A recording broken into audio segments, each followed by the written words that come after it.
Multan sultans के supporter दायान Khan भी अपनी टीम को सपोर्ट करने के लिए पहुंच गए। उनका मजीद क्या कहना है बता रहे हैं बिलाल हकीम।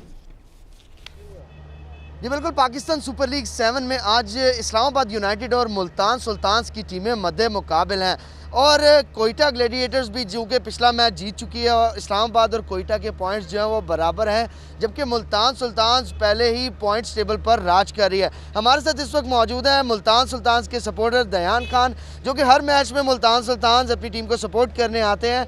आज उनसे हम बात करते हैं। ये बताइए कि पिछले मैच में तो आप बड़े हाई मार्जिन से जीते हैं, आज के मैच में कैसी उम्मीदें, क्योंकि इस्लामाबाद भी अच्छी टीम है।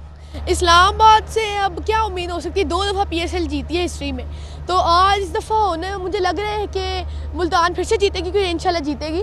और इस मैच में मुझे उम्मीद ये है कि मुल्तान ने अब देखिए अब चेस कर रही है। पिछले मैच में उन्होंने पहले बैटिंग की थी, इस दफ़ा वो बाद में कर रही है, तो इस दफ़ा उम्मीद यही है कि अच्छा चेस करेंगे मुल्तान। अगर उनकी बॉलिंग अटैक अच्छा उन पर आया तो टारगेट इंशाल्लाह कम बनेगा और मुल्तान चेस कर सकेगा।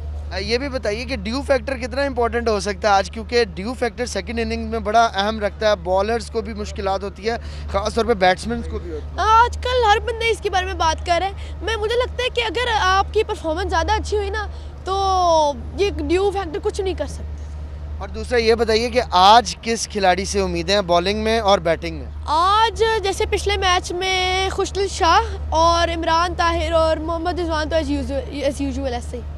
जी, मोहम्मद रिजवान, खुशदिल शाह से बड़ी उम्मीदें हैं और ख़ास तौर पे इमरान ताहिर जो कि लेग स्पिनर हैं और काफ़ी अच्छी परफॉर्मेंस देते हैं और अपनी टीम को भी ऐसी जगह पर सपोर्ट करते हैं जहां पर ज़रूरत होती है। तो देखते हैं कि इस्लामाबाद यूनाइटेड की टीम कितना टारगेट देती है और मुल्तान सुल्तान्स उसको बासानी चेज़ कर पाता है या नहीं। जी।